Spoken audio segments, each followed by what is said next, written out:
Coming to question number 7 now. A sample of gas expands from V1 is equal to 1 meter cube and P1 is equal to 40 Pascal to V2 is equal to 4 meter cube and P2 is equal to 10 Pascal along the path B in the PV diagram given in the figure. It is then compressed back to V1 along either path A or path C. We have to compute the net work done by the gas for the complete cycle along the path BA and the path BC. Okay. तो question में हमें given है कि V1 is equals to 1 metre cube and P1 equals to 40 pascal. तो हम लिख देते हैं इसके अंदर. तो V1 is equals to 1 metre cube, P1 is equals to 40 pascal, तो ये वैल्यू हो गई 40.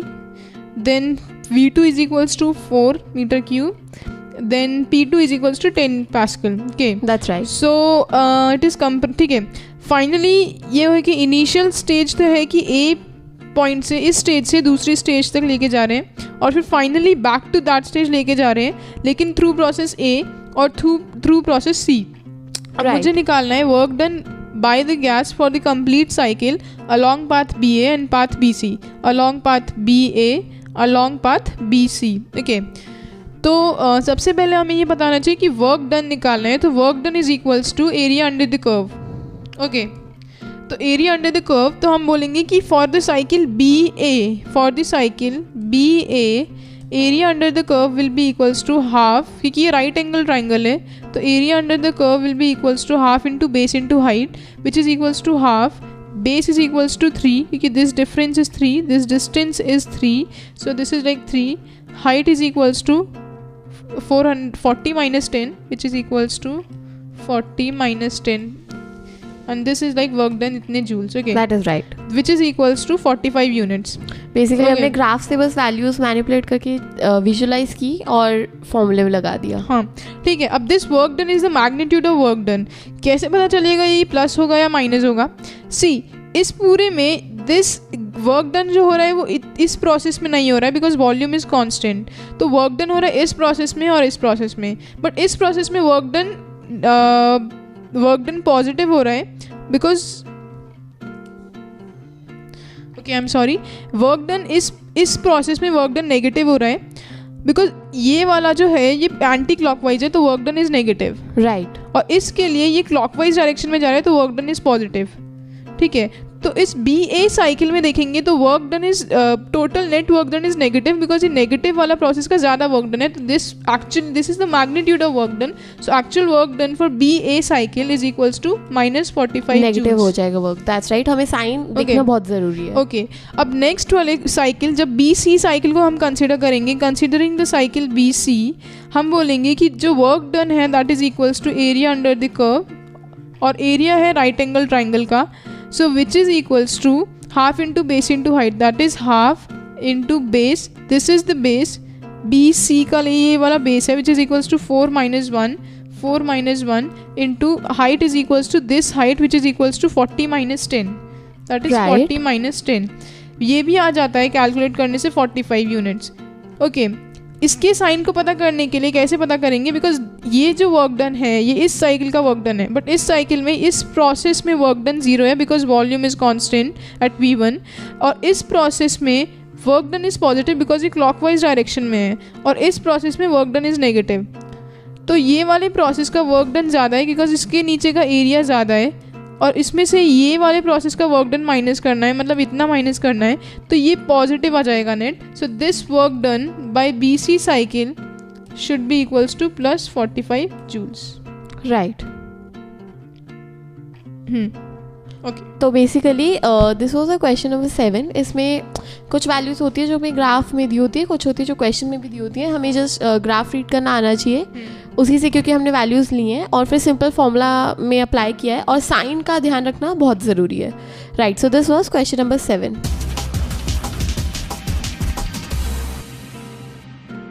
So coming to question number 9 now, a 10 gram ice cube at minus 10 degrees Celsius is placed in a lake whose temperature is 15 degrees Celsius. Calculate the change in entropy of the cube lake system as the ice cube comes to thermal equilibrium with the lake. Now the specific heat of ice is given to be 0.020 joule per kg Kelvin. तो basically पहले तो हम ये देखने कि will the ice cube affect the lake temperature, मतलब ये हम first we need to see that. Let's see how to do the question. Okay. तो सबसे पहले एक क्वेश्चन का विजुअल डायग्राम बना लेते हैं। तो सबसे पहले हमें ये पता है कि we have ice at initially -10 degree Celsius, ठीक है। अब ये वाली आइस का जो क्यूब है दैट इज़ लाइक लेक में छोड़ दिया है। इसमें इंपॉर्टेंट बात ये है कि लेक इज़ अ रिजर्वॉयर, का मतलब उसका टेम्परेचर हम कांस्टेंट अज्यूम करेंगे ड्यूरिंग द फुल प्रोसेस। तो इसमें एक इंपॉर्टेंट कॉन्सेप्ट हमने ये सीखा है कि एक आइस क्यूब कभी भी एक लेक के टेम्परेचर को अफेक्ट नहीं करेगा। तो आइस का इनिशियल टेम्परेचर वाज गिवन कि -10 डिग्री सेल्सियस है, ठीक है, और इनिशियली लेक का temperature is equals to 15 degree Celsius, जो हम अज्यूम करते हैं कि फुल टाइम ही कांस्टेंट रहेगा। तो आइस क्यों, तो इसका मतलब फाइनल जब इक्विलिब्रियम में होएगा तो आइस इनिशियली जो -10 डिग्री सेल्सियस पे वो फाइनली वाटर में कन्वर्ट हो जाएगी at 15 degree Celsius. That's right. तो उसके लिए आइस के 3 प्रोसेसेस से देखते हैं, सारे प्रोसेसेस जिसमें आइस कन्वर्ट हो रही है वाटर में।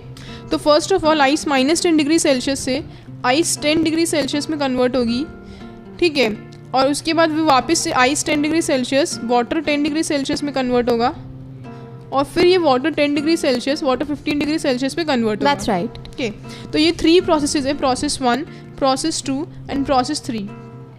ओके, अब प्रोसेस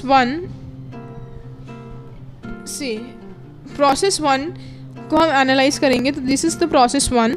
हम बोलेंगे प्रोसेस इस प्रोसेस 1 का जो चेंज इन एंट्रोपी होगा that will be equals to integral of small changes in entropy during the process 1, because process 1 पे टेम्परेचर चेंज हो रहा है। तो इसका मतलब हर एक छोटे प्रोसेस 1 को अगर हमने छोटे प्रोसेसेस में डिवाइड कर दिया तो integral of ds will be equals to delta S for the process 1, which will be equals to integral of dq by t, which is equals to integral of m into ci into dt divided by t। That's right। क्योंकि temperature constant नहीं है इसलिए हमें integration करने की ज़रूरत पड़ रही है, वरना नहीं होती। हम t को बाहर ले लेते और डेल्टा क्यू कैलकुलेट करते। राइट। तो इस केस में ये कैलकुलेट करने से आता है mci ln t2 by t1, ठीक है। तो अब इसमें हम वैल्यूज़ पुट करेंगे। गिवन है हमारे पास मास जो कि 10 ग्राम है, तो 0.010 kg मल्टीप्लाइड बाय C का वैल्यू गिवन है which is equals to 2220 joules per kg kelvin, और ln into T2 by T1, और ये केल्विन में लेना होता है। तो T2 is equals to final, इस प्रोसेस का final temperature is 273, sorry my mistake, ये 0 डिग्री सेल्सियस होगा, बिकॉज आइस वाटर में अपने इक्विलिब्रियम में तब होगी जब 0 डिग्री सेल्सियस में आइस का होगा। मतलब जब 0 डिग्री सेल्सियस होगा तभी वाटर आइस में कन्वर्ट हो सकता है। एग्जैक्टली। तो हमें टेम्परेचर की कंडीशन देखना कि अगर वो दोनों एग्जिस्ट करे इक्विलिब्रियम में तो उसका टेम्परेचर क्या होगा। This is very important to look कि टेम्परेचर क्या होगा, क्योंकि यही छोटी गलती से क्वेश्चन गलत हो सकता है। तो ये होगा ln final temperature by initial temperature, kelvins में रखना है। तो final temperature is 273 divided by initial temperature which is 263। तो इसको सॉल्व करने से आएगा 0.828 जूल्स पर केल्विन। ये तो था हमारा फर्स्ट प्रोसेस। अब हम आते हैं अपने सेकेंड प्रोसेस पे। तो सेकेंड प्रोसेस के लिए delta S2 that is process के लिए entropy change is equals to integral of dq by t, but इसमें सेकेंड प्रोसेस वो है जब आइस वाटर में कन्वर्ट हो रहा है 0 डिग्री सेल्सियस, तो कांस्टेंट टेम्परेचर पे होगा। तो हम इसको बोल सकते हैं delta q by t which is equals to change in energy divided by the temperature, constant temperature. तो चेंज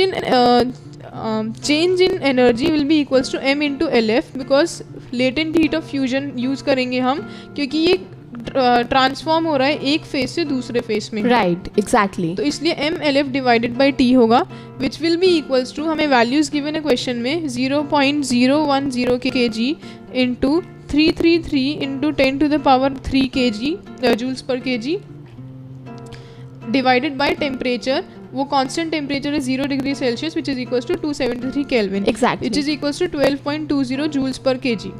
राइट। तो अब जो नेक्स्ट थर्ड प्रोसेस को हम देखेंगे कि तो delta S3 for the third process entropy change will be equals to same जो हमने फर्स्ट प्रोसेस में किया था, क्योंकि टेम्परेचर कांस्टेंट नहीं है तो mci ln T2 by T1 लिया था। तो अब हम लिखेंगे MCI into Ln final temperature divided by initial temperature of process 3, That's right. which will be equals to values put करेंगे तो आएगा 0.010 kg उसका मास है. CI is given as okay इस केस में हमें फ्यूजन के लिए C का वैल्यू पद गिवन होता है, तो इसलिए ये होगा 4190 joules per kg. True. Unit बहुत important जूल्स है. पर kelvin, Exactly. joules per kg Kelvin sorry, into ln of T2 by T1 which is equals to final temperature क्या होगा 288, क्योंकि फाइनली उसका टेम्परेचर लेक के बराबर हो जाएगा which will be equals to 15. तो 15 को केल्विन में कन्वर्ट करेंगे तो 288 kelvin divided by initial that is 273 kelvin. Right. इसको सॉल्व करने पे आएगा 2.24 जूल्स पर केल्विन. Right. तो ये तो था इंडिविजुअल प्रोसेसेस के चेंज इन एंट्रोपी. तो total change in entropy during the full process delta S net will be equals to delta S1 plus delta S2 plus delta S3 आ जाएगा. जी. और एग्जैक्टली अगर हम उसकी वैल्यूज डालते हैं तो that will be equal to 15.27 joules per kelvin. Right. ठीक है, तो ये तो हो गया हमारे आइस के लिए.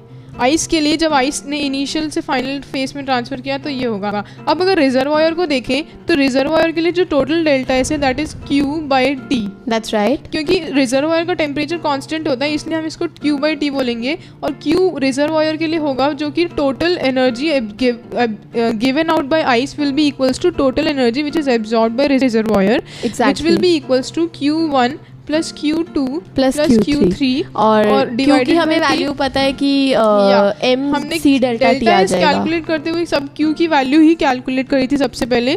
तो उसके लिए हम वापस से इसको फर्दर आगे मूव करते हैं. तो हम बोलते हैं M into CI into delta T for 1 delta T for first process plus M into LF plus M into CW into delta T.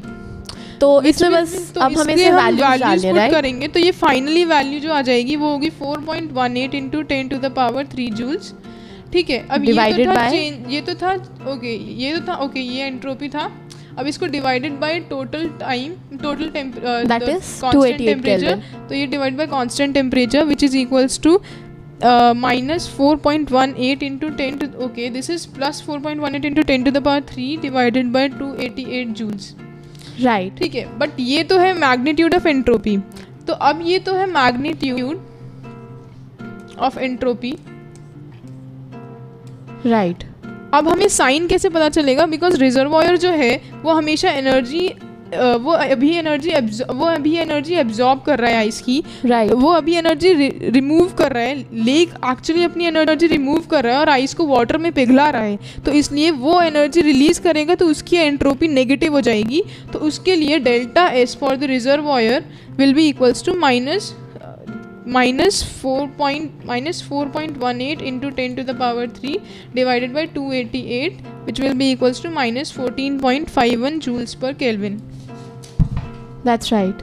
ठीक है, तो उसके बाद पूरा ये तो था सिर्फ रिजर्वायर के लिए था और ये था पूरा लेक के लिए. तो इन दोनों को जब हम ऐड कर देंगे तो हमें पूरे क्योंकि हमें आइस लेक सिस्टम की नेट एंट्रोपी निकालनी है. तो फिर हम आइस प्लस लेक सिस्टम का करेंगे तो हम उन दोनों को ऐड कर देंगे जो होगा 15.27 minus 14.51 which is equals to 0.76 joules per kelvin which is positive, जिससे हम बोल सकते हैं कि कोई भी क्लोज्ड सिस्टम के लिए एंट्रोपी ग्रेटर देन 0 होगी या इक्वल्स टू 0 होगी, वो सेटिस्फाई करेगा कंडीशन. That's right. बेसिकली हमने इस क्वेश्चन में this was a typical entropy based question. इसमें ध्यान देने वाली बात ये थी कि इसमें जो साइन है जो लास्ट में हमने कहा कि नेगेटिव हो जाएगा वो क्यों होगा. So basically the sign of the various terms in thermodynamics putting them is very important in the question because सिर्फ वैल्यू डालने से had it been positive यहाँ ऐड होके आंसर 29 कुछ आ जाता है which would have been wrong. So this was question number 9.